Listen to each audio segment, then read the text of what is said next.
How's everybody doing tonight? So I'm going to be doing a kind of a different video that's separate from our financial YouTube videos. And today this video is for healthcare workers, people who have a loved one that has dementia that they might be taking care of. If you're in a long-term care setting, a CCA, PCW, this will be pretty good information to you. A year back, I started getting really into metaphysics, essentially the study of why things are the way they are. During that journey, I read a lot of really interesting books about the spirit, the subconscious, just a lot of eye-opening things that, just from the Western perspective, I never really knew or understood. And that kind of brought me to this book called Principles of Self-Hypnosis. And I also was one of those people who kind of thought that hypnosis was one of those like kind of silly billy things. But the more I learned about it, the more it interested me. It's a fun fact. I don't know if you guys knew this, but before the invention of ether and chloroform, hypnotists were some of the people who were doing the groundbreaking work on surgeries successfully, where the patient wasn't in pain. There was one World War I doctor who did about 3,000 surgeries with his patients under hypnosis, successful. And I wrote a journal entry about me and my experience experimenting with these techniques. And one of the people in the book that is talked about a lot is Milton Erickson. And this is a picture of Milton Erickson. I was going to say, he kind of looks like George Soros in this picture. Wait, where is he? Yeah, kind of looks like George Soros in this picture, I'm not going to lie. Anyway, I shouldn't even say Soros' name because, algorithm going to pick up on that. But anyway, so today, let me get to the point here, how it's going to help people who work in long-term care. If you have someone that you love that has dementia and you're having issues doing their care, this might be able to help. Just a foreword, I am not an expert in hypnotherapy. I'm a complete amateur, just a reader, just someone who's interested in these things. And my background in long-term care, I've worked in long-term care for 10 years, pretty much 10 years, I think since 2018. 19, 20, 21, 22, 23, 24, 25, 26. Sorry, 8 years, around 8 years. Feels like 10. Anyway, and that is kind of where I'm coming from, and so let me kind of just give you a taste of the journal entry that I've written. So I'm reading a book on self-hypnosis, and the more I read it, the more I understand that I don't really know anything about how my brain really works. But the history behind hypnosis is extremely interesting. Sorry, this is the wrong one. So here we go. So I have been shocked at the progress that I have made, and the key, I believe, lies in suggestibility.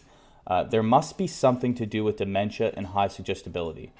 So here's an example of how I think that the patient or resident with dementia, their suggestibility, in my opinion, is much higher, and it must have something to do with how the brain has been affected by the disease, which would allow for a higher suggestibility. That is my opinion.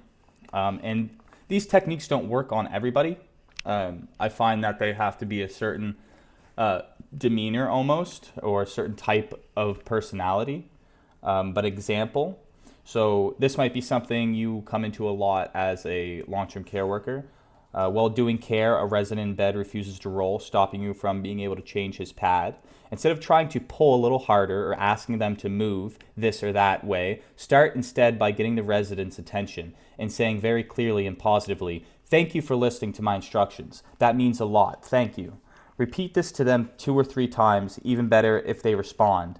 At that moment, you're talking to their subconscious, I think, because that's almost what it feels like. They're not talking back to you, but their meta messaging is. So like I said, when I repeat to the resident, thank you very much, thank you for listening to my instructions, that helps me out a lot, If they give you a reaction or a grunt, even something that lets you know that they've acknowledged it, that's a good indication that like the trance has been set.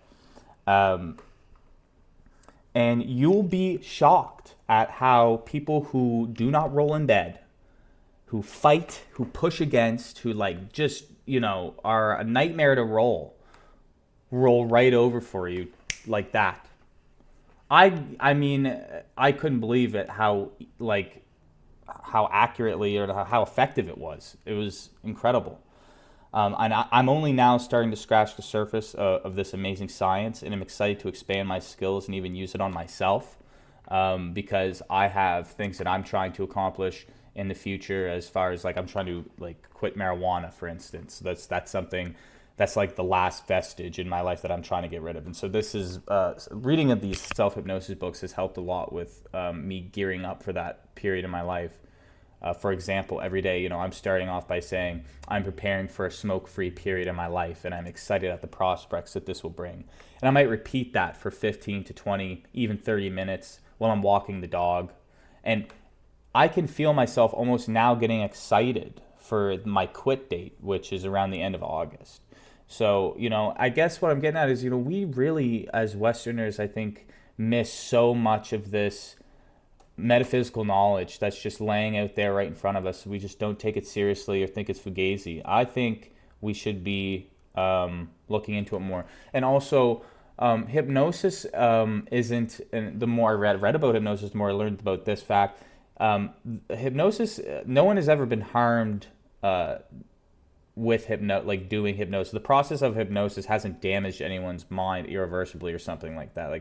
It is a natural state that the mind goes into. So this is all natural. And if you focused hard enough, I'm pretty sure you could find a time in your life when, you've put yourself in a trance. Anyway, just interesting. Let me know what you think in the comments. If you're working long-term care, if you have any other techniques that you would share that you use. This one I found worked amazing. And this is Milton Ericksonian hypnosis techniques, I guess. And before I leave, I think I've pulled it up here in Gemini, and I want to go over it. Because I didn't invent this stuff, right? So yes, so the technique described in the handwritten note aligns. So I sent a picture of my journal entry and asked if this was an example of Ericksonian hypnosis. So Milton Erickson was famous for moving away from rigid formal sleep inductions and instead using everyday conversation, rapport, and indirect suggestion to influence behavior and bypass resistance. Here's a breakdown of why this specific example works from an Ericksonian perspective. So bypassing critical resistance, the yes set. When a resident is refusing to roll, their conscious mind is anchored in a state of resistance. No, I won't move. By changing the narrative and saying, thank you for listening to my instructions, that means a lot, you're introducing a powerful presupposition. You're speaking to them as if they are already cooperating. Repeating it 2 to 3 times build what hypnotists call a yes set, or a positive compliance momentum, which subtly nudges their subconscious to align with the compliment you just gave them. Erickson's core philosophy was to utilize whatever the patient brought to the room, including their resistance. Instead of fighting the resistance, trying to pull harder, or arguing, the technique in the image gracefully accepts the current moment, pivots the focus to absolute positivity, and secures the resident's attention. Dementia and high suggestibility. The observation in the note regarding a link between dementia and high suggestibility is incredibly astute. In cognitive decline, the conscious mind's critical factor, the analytical filter that judges doubts and resists statements, is often diminished. When the critical factor is weak, the mind becomes highly receptive to direct or indirect suggestions, absorbing emotional tone, pacing, and confident assertions much more readily.